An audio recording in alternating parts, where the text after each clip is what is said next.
నాగుల చవితి విధి విధానాలు. దీపావళి అమావాస్య తర్వాత వచ్చే కార్తీక శుద్ధ చవితినే నాగుల చవితిగా జరుపుకుంటారు. నాగుల చవితి రోజున తెల్లవారుజామునే లేవాలి. తలంటు స్నానం చేసి ఎరుపు రంగు దుస్తులు ధరించాలి. గడపకు పసుపు కుంకుమలతో బొట్లు పెట్టుకోవాలి. ఇంటి ముందు ముగ్గు వేయాలి. పూజకు ఎర్రటి పువ్వులను వాడితే చాలా మంచిది. ఇంట్లోని దేవుని వద్ద దీపం పెట్టాలి. చలిమిడిని చేసి చిన్న చిన్న ఉండలుగా చుట్టాలి.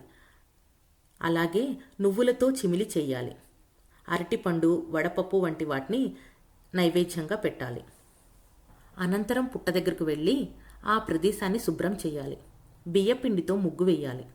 తరువాత పుట్టపై కొద్దిగా బియ్యపిండి, పసుపు, కుంకుమ చల్లాలి. తరువాత పుట్ట చుట్టూ పుష్పాలను అలంకరించుకోవాలి. పుట్ట దగ్గర ప్రమిదిలో నువ్వుల నూనె లేదా ఆవు నెయ్యి పోసి 9 ఒత్తులు వేసి దీపం పెట్టాలి. అనంతరం చలిమిడి లేదా చిమ్మిలిని నైవేద్యంగా పెట్టి కొబ్బరికాయ కొట్టి పుట్ట చుట్టూ 3 లేక 11 లేదా 21 ప్రదక్షిణాలు చేయాలి. తరువాత పుట్టలో పాలు పోయాలి. ప్రదక్షిణాలు, పూజ తరువాత కొద్దిగా పుట్టమన్ను తీసుకొని చెవులకు, కంఠానికి పెట్టుకోవాలి. అలాగే చిన్నపిల్లలకు చెవి పోగులు కూడా కొత్తగా కుట్టించుకునే వాళ్ళు కుట్టించుకోవచ్చు.